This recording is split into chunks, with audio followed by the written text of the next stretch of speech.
Hey guys, Nick here.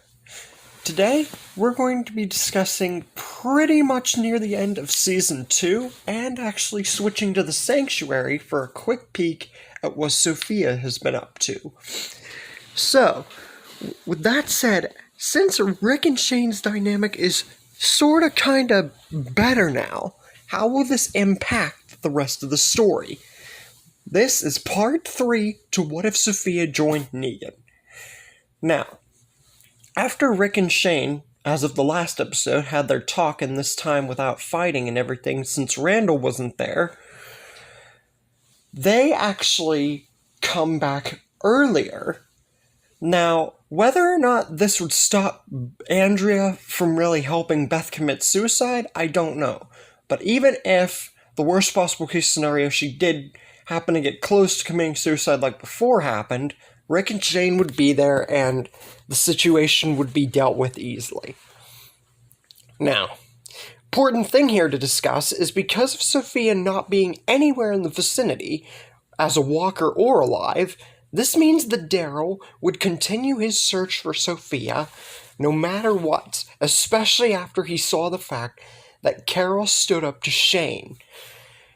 So, in his place, the only ones that I feel would really interrogate Randall would be Dale and T-Dog. So Randall, I feel, would confide about the whole, rape thing and just make up bullcrap like he did before, honestly.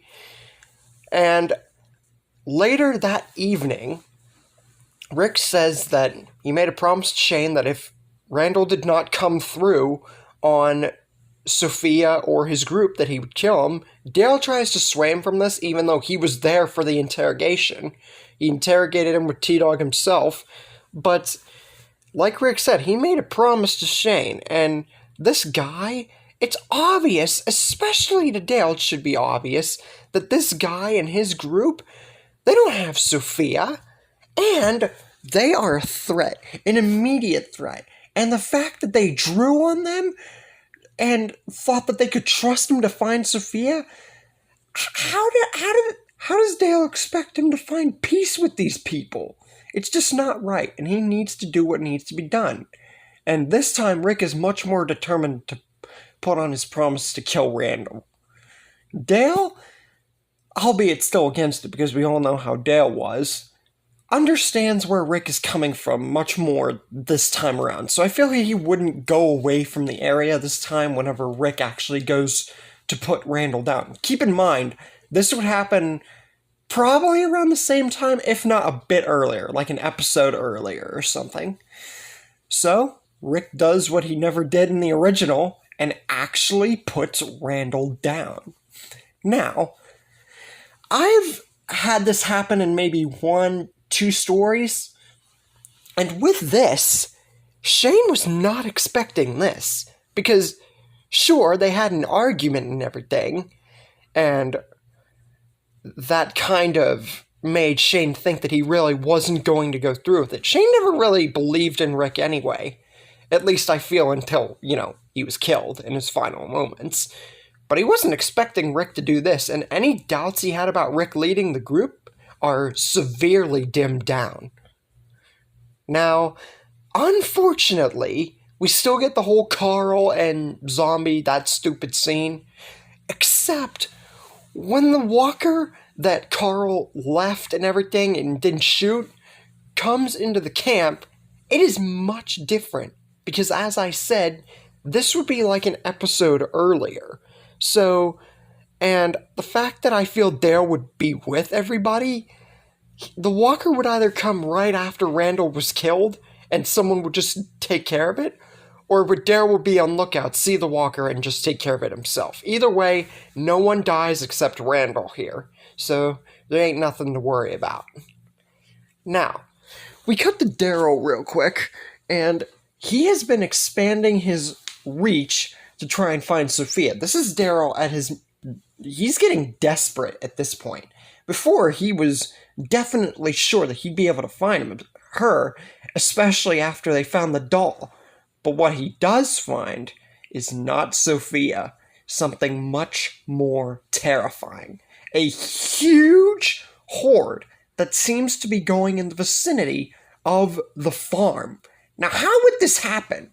Shane and Rick didn't shoot, so that way the horde is coming really early here, Nick. What are you doing? Well, here's the thing. Two things I feel can play into factor here. Daryl is pretty far away at this point, so it's not wrong to assume he would encounter this horde at one point or another. And either the gunshot from Randall would attract them, or Daryl would inadvertently accidentally get a few of the walkers on his tail, and then they would follow him. Either way, Daryl knows that this horde that's coming straight towards the direction of the farm is going to definitely, most certainly, cause them to have to go from the farm and be real big trouble.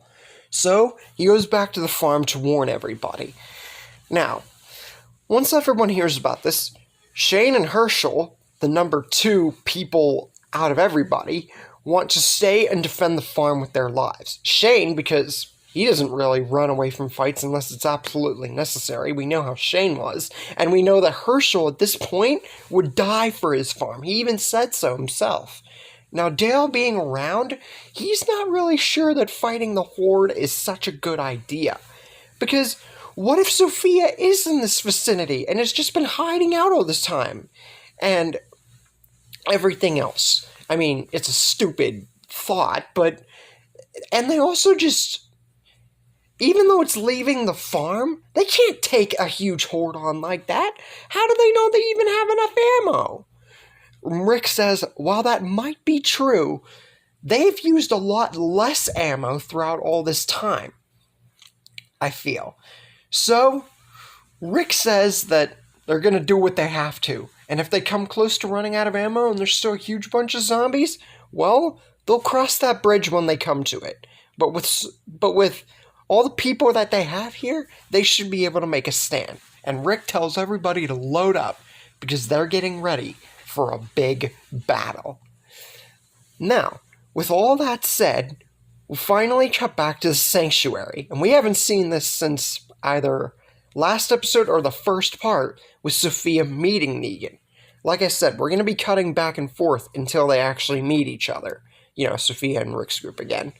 But anyways, Sophia and Negan, after Negan saves Sophia, have just gotten back to the sanctuary, and Sophia is getting a feel for her new supposed home.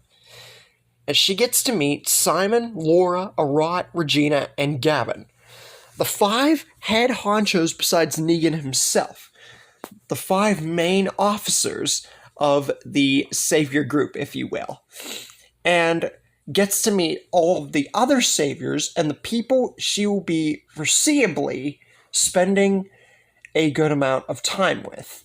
She also gets to meet Negan's wives, and Sherry wouldn't be here yet because Sherry and Dwight haven't gotten involved with the saviors yet. This is still basically the beginning of Negan getting it, like, his leader as a saviors thing. This would be near the beginning. So there ain't that many saviors as there was when we first met Negan.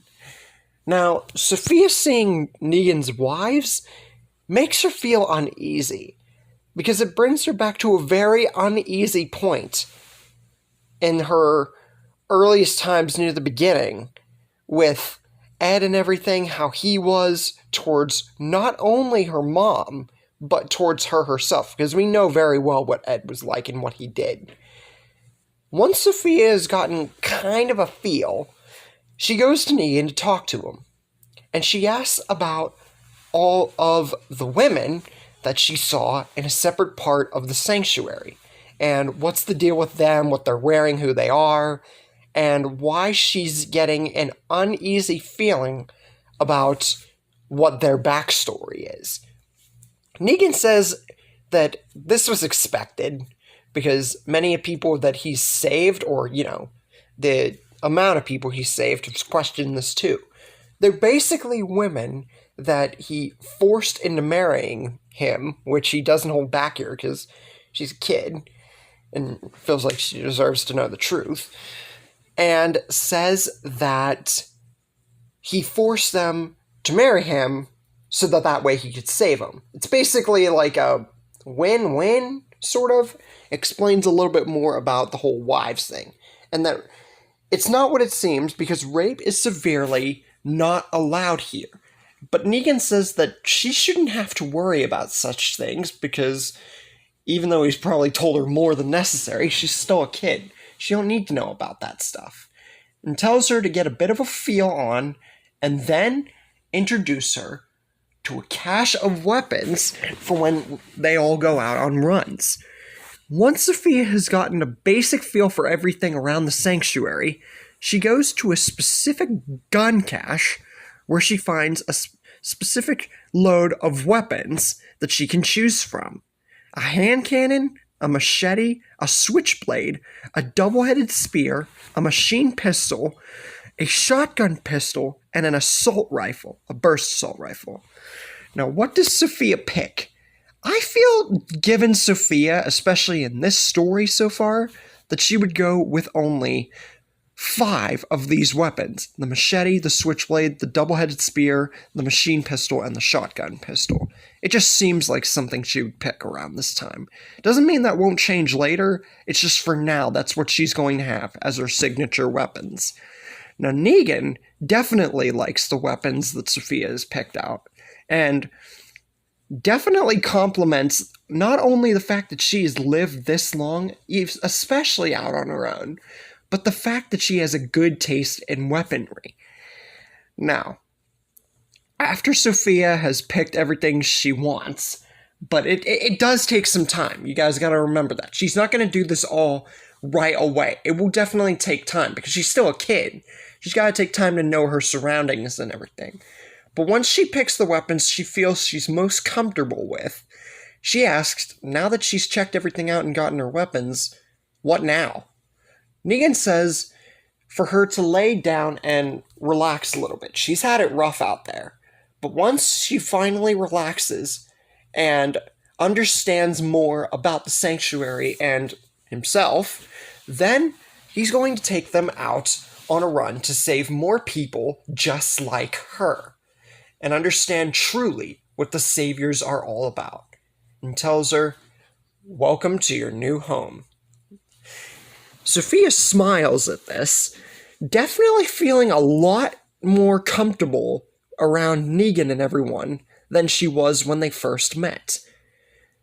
Now, will Sophia like Negan and the Saviors more than her original group? Will she ever see Rick and them again?